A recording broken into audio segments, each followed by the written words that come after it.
saya Esther Rina Mersawi Siburian. Saya duduk di bangku kelas 11-1. Nah, pada saat ini saya akan menjelaskan beberapa komponen-komponen pada CPU. Dalam komponen CPU, saya akan menjelaskan dua bagian komponen, yaitu komponen utama dan komponen unit CPU-nya atau komponen CPU casing-nya.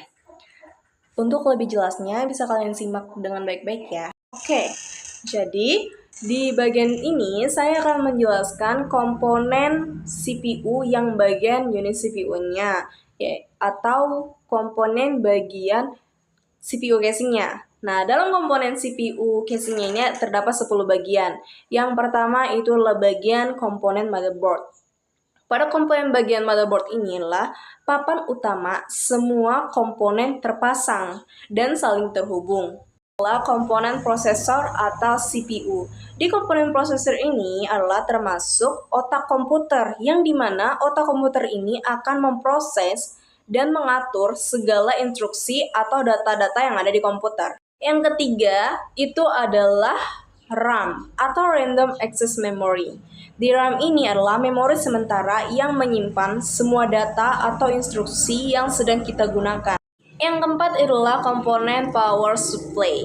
Nah, di komponen power supply ini akan mengubah arus listrik AC itu menjadi DC. Dan power supply ini akan mendistribusikan segala daya yang ada ke komponen-komponen lainnya atau ke seluruh komponen. Kelima adalah casing CPU. Nah, casing CPU inilah tempat atau wadah fisik yang akan melindungi dan menyusun semua komputer hardware. Nah, yang keenam itu adalah CD-ROM atau DVD-ROM. Nah, CD-ROM atau DVD-ROM ini adalah perangkat optik yang digunakan untuk membaca data dari CD atau DVD. Itu adalah hard disk atau SSD. Hard disk ini adalah tempat penyimpanan permanen yang digunakan untuk menyimpan sistem operasi aplikasi dan file yang ada di komputer. Dan itulah kipas prosesor. Kipas prosesor ini berfungsi mendinginkan prosesornya agar tidak overheat di saat prosesornya ini bekerja dalam sistem komputer. Kemudian ada VGA card atau kartu grafis.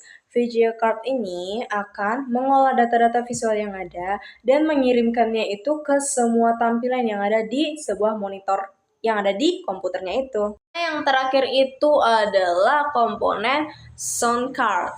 Sound card ini mengolah atau mengeluarkan suara-suara atau juga audio yang ada di komputernya itu menuju ke speaker atau ke headsetnya itu.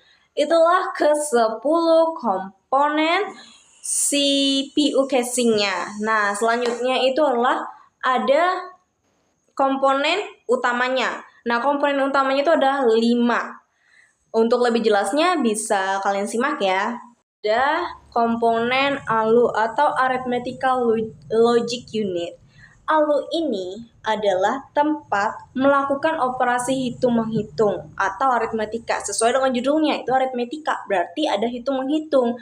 Dan logic, itu sesuai dengan judulnya juga, logis atau logis, yaitu perbandingan atau sebuah keputusan yang ada. Kedua adalah CU atau control unit.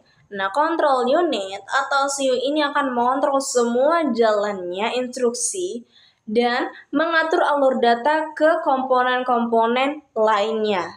Tiga adalah register. Register ini adalah memori kecil atau memori yang cepat untuk menyimpan data-data sementara itu. Keempat itu ada cache memory.